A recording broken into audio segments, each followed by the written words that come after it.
Excelentíssimo senhor presidente desta sessão de julgamento, ministro Ricardo Lewandowski, senhoras e senhores senadores, há exatos 190 anos, Bernardo Pereira Vasconcelos sentenciava que, sem responsabilidade efetiva, não há Constituição senão em papel.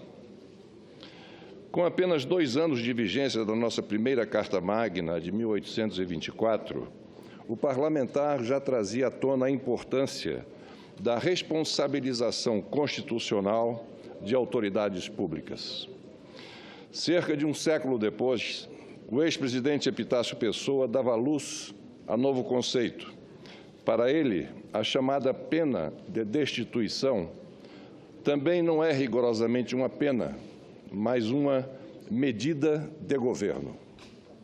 De fato, a depender da condução das condições e conclusões de uma gestão, a destituição do chefe do Executivo torna-se oportunamente medida de governo. E isso ocorre, lembre-se, por iniciativa da cidadania e por decisão parlamentar. É o remédio constitucional de urgência no presidencialismo quando o governo, além de cometer crime de responsabilidade, perde as rédeas do comando político e da direção econômica do país. Mesmo sendo um conceito do parlamentarismo, a verdade é que a história brasileira passa a mostrar que a real política, com suas forças embutidas e seus caminhos tortuosos, leva inescapavelmente ao uso do impeachment como solução de crises. Disso não haveremos de fugir. Por isso, o jurista Paulo Nogueira dizia que aquele é um processo judicial, dependente da engrenagem dos fatos e da entrosagem das provas, ou seja, uma demanda jurídica que se efetiva ao talante do ambiente político e da comprovação de infrações. Os fatos que adornam o presente julgamento são provas dessa reflexão, o que nos remete de volta ao fator da governabilidade. Em parecer de 1992, a hoje ministra Carmen Lúcia já esclarecia: o impedimento da continuidade do exercício do cargo ou do acesso da pessoa responsabilizada a outro cargo público por determinado período não objetiva a condição política desse agente, mas a condição política intacta do governo. E conclui ela: o objetivo do processo de impeachment é político, sua institucionalização é constitucional, seu processamento é jurídico, mas não penal. Em 1992, tentaram me imputar corresponsabilidade por suposta infração penal na seara do crime comum, cuja apuração e julgamento caberiam somente ao Supremo Tribunal Federal. A partir de ocorrências pessoais e não institucionais, forças conjugadas simularam uma crise política de governabilidade. Forjaram uma estabilidade econômica que não existia. E mais, transformaram hipotética infração comum de um agente privado em crime de responsabilidade do presidente. Mesmo eleito democraticamente, justo no pleito que consolidou a redemocratização, me condenaram politicamente em meio a tramas e ardis de uma aliança de vários vértices.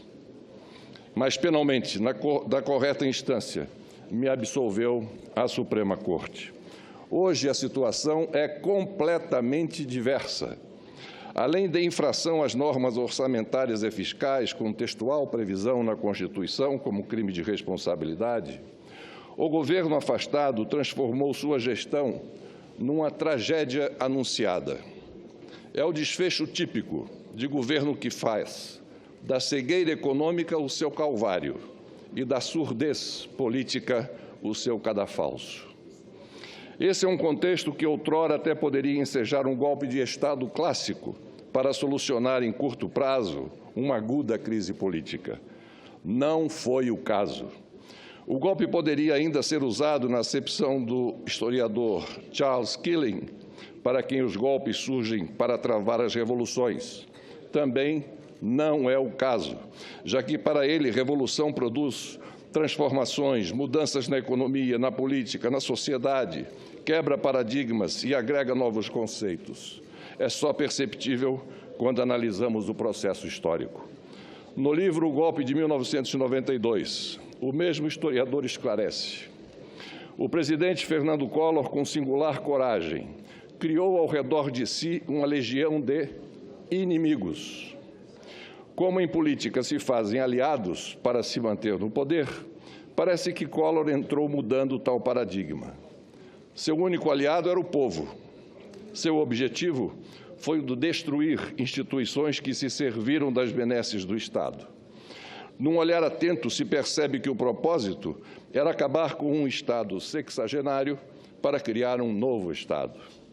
Já no artigo Impeachment do Collor, o golpe completa 10 anos, o mesmo autor assinala: as primeiras medidas tomadas pelo governo Collor estavam em descompasso com os 10 pontos do consenso de Washington e com os interesses dos empresários.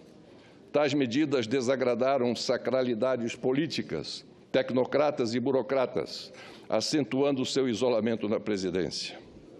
O ano de 91 começou com comentários entre políticos, empresários e funcionários públicos do alto escalão de que era necessário afastar Collor da presidência.